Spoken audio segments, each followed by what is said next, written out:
All right, so ladies and gentlemen, boys and girls, Mr. W here coming at you through the power of the internet or whatever. All right, so let's just get right into it. This video serves as a review, as a very quick overview of DNA replication.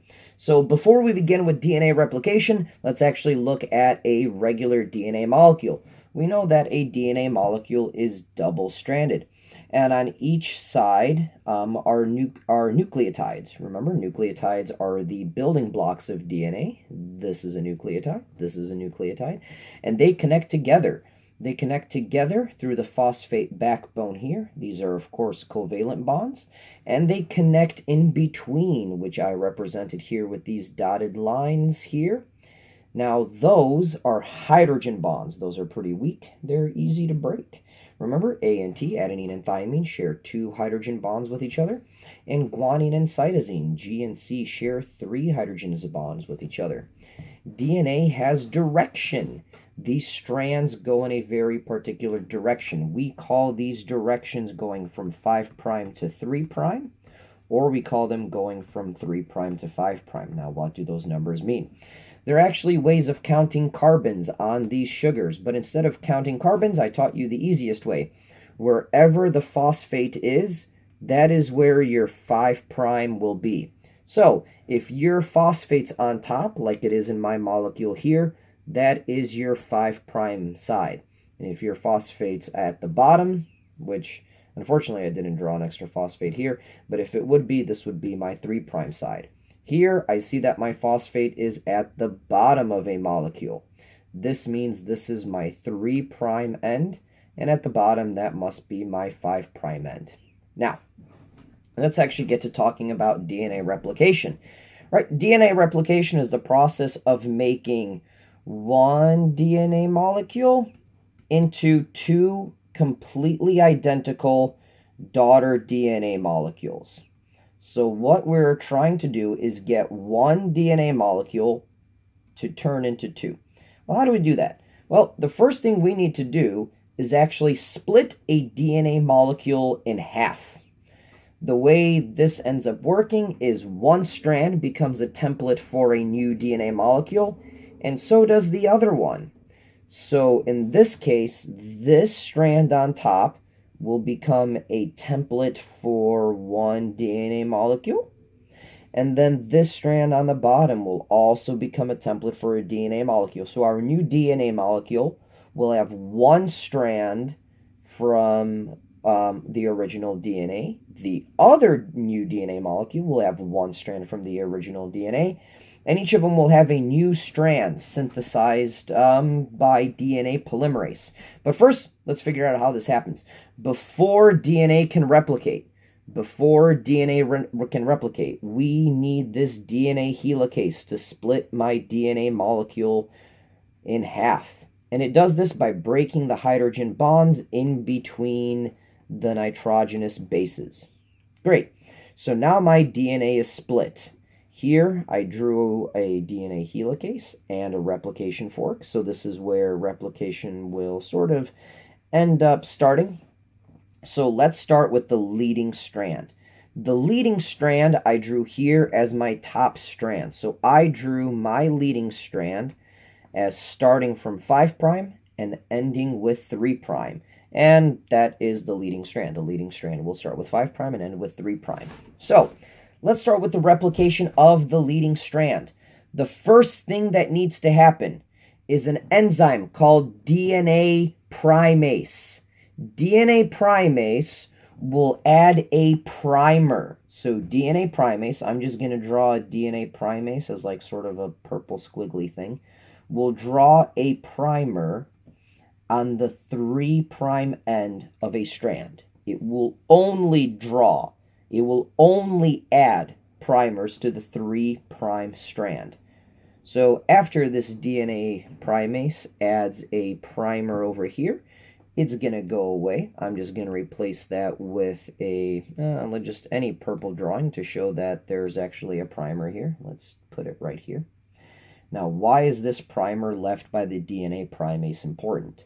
Well, the enzyme that actually synthesizes a new DNA strand we're going to call it DNA polymerase. DNA polymerase 3 actually knows that it has to start wherever the primer is.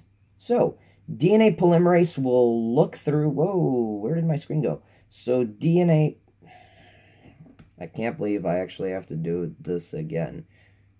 Eraser, eraser, draw, circle.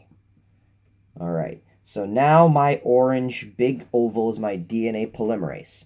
My DNA polymerase will kind of look through an entire strand, and it will look for this primer. And wherever the primer is, the DNA polymerase will go. So first things first, it's going to find the primer. Then it's going to start working on the strand. DNA polymerase can only read a strand starting from the 3' going towards the 5'. So this DNA polymerase will begin at the 3' end of my strand, and it will start with this nucleotide. And then it will move to this nucleotide, and then it'll move to this one, and it'll just kind of keep going. The DNA polymerase on the leading strand chases the helicase. So this one will replicate DNA continuously, starting at the beginning, this 3' strand, and it will kind of keep going and going and going, and it will chase my helicase. Great. So now I know that my DNA polymerase is here. And what it will do is it will start synthesizing a brand new daughter DNA strand. So I am going to show that by drawing the DNA backbone of a new strand.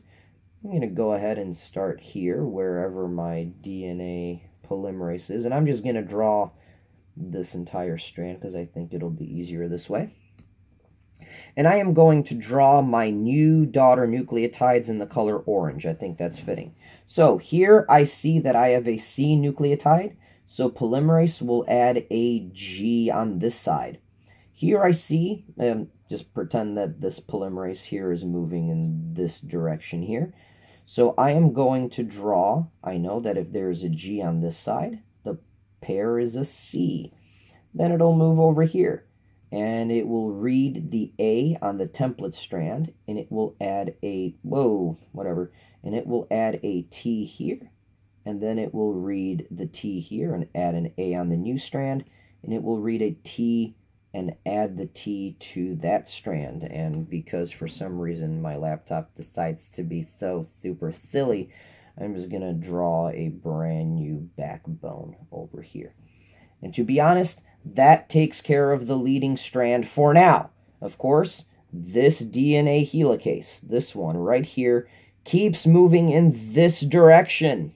So after this polymerase is done with this T, as soon as this helicase continues moving, this DNA polymerase will just sort of keep moving. It will continuously move and chase this helicase.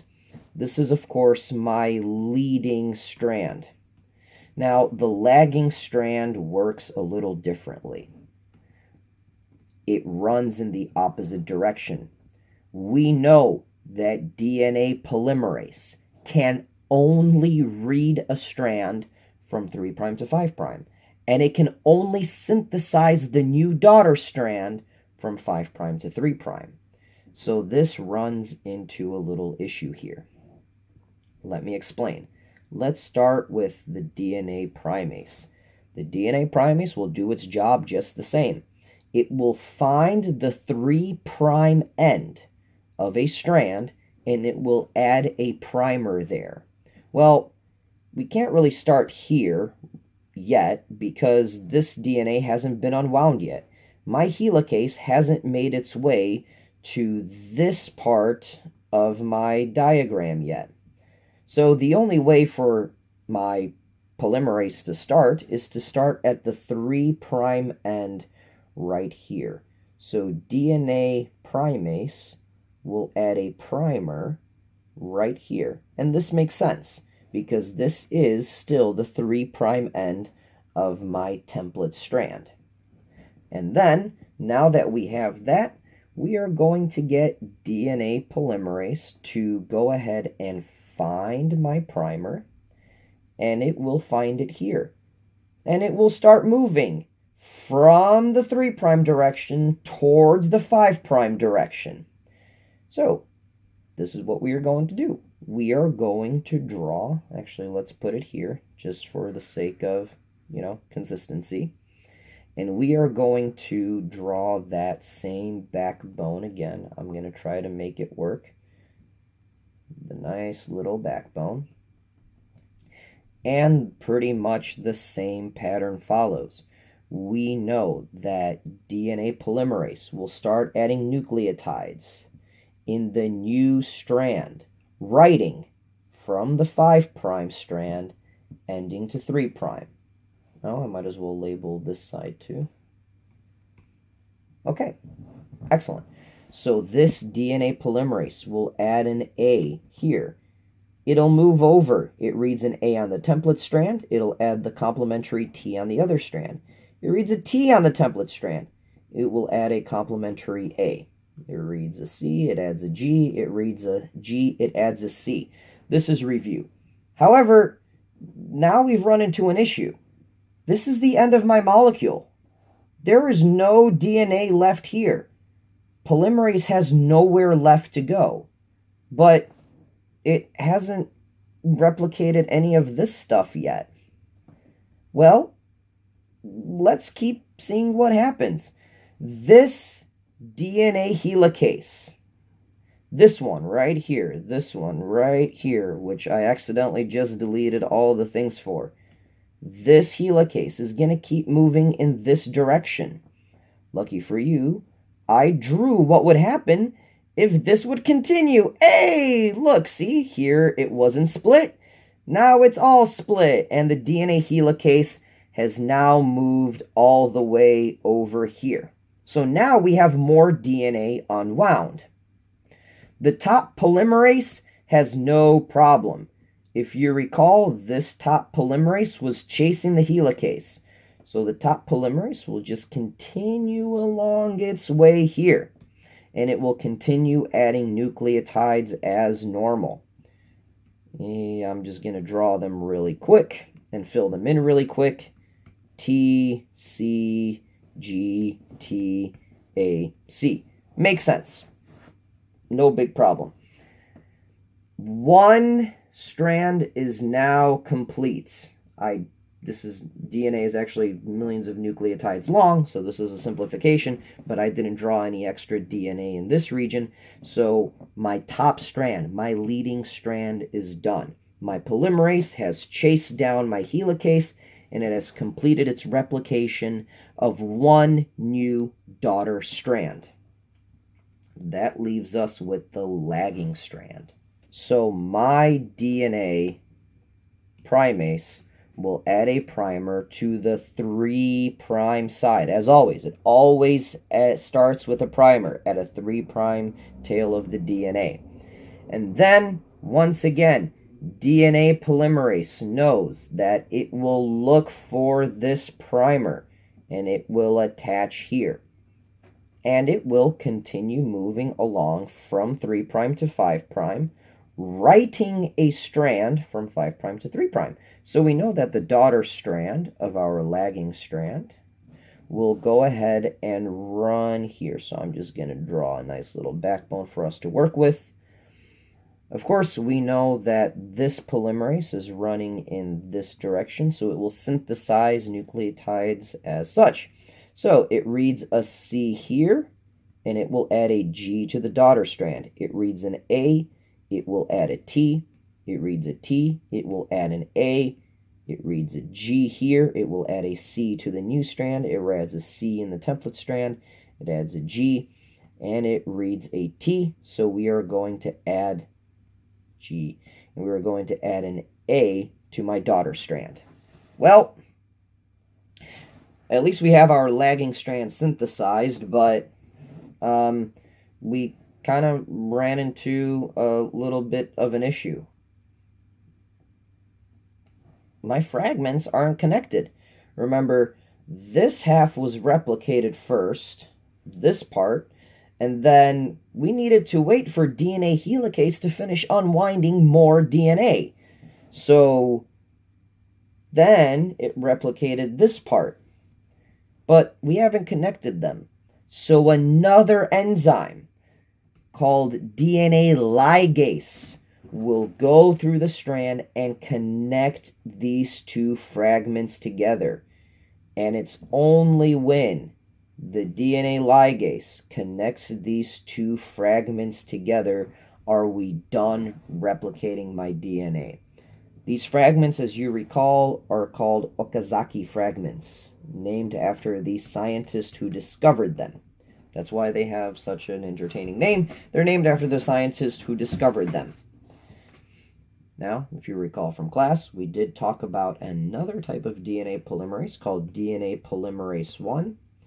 And DNA polymerase 1 will proofread the strands to make sure that DNA polymerase 3 did not make any mistakes. It is number 1's job to make sure number 3 was correct.